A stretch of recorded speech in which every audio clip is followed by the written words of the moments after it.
नमस्कार मित्रांनो, आज मी आलो आपल्या वावरामध्ये आणि माझ्या वावराचा धान थोडासा व्हायला आहे. जेव्हा होईल तेव्हा मी काटताना पण दाखवेन. आता बघा माझा हा धान कसा दिसतोय, कसा झाला.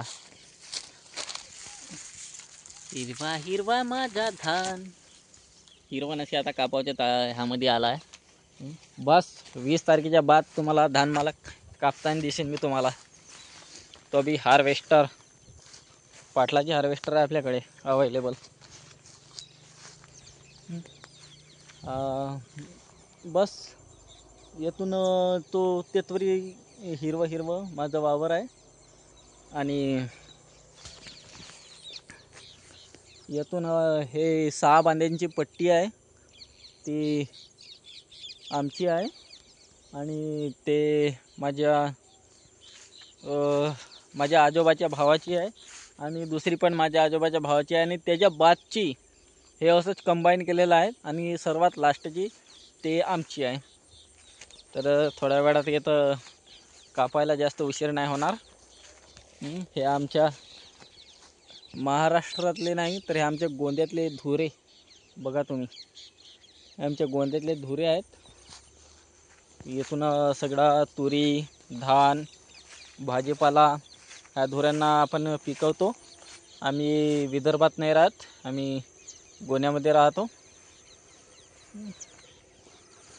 गोंद्याचा नजारा तुम्हाला सनसाईट दिसेल का येथून.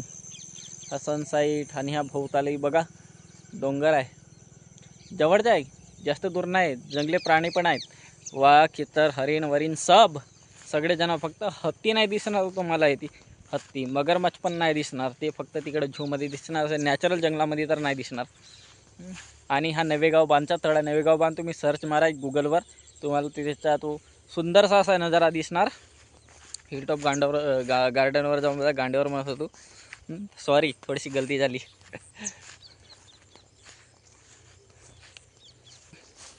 चला मग निघतो मी आपल्या घरला. हा माझ्या घराकडे जाणारा रोड, पायदल जावं लागते. बस अर्धा किलोमीटर आहे येथून, जास्त दूर नाही आहे आपला घर. कसं वाटलं मग तुम्हाला माझं वावर. आता तुम्हाला सनसाईट दिसणार.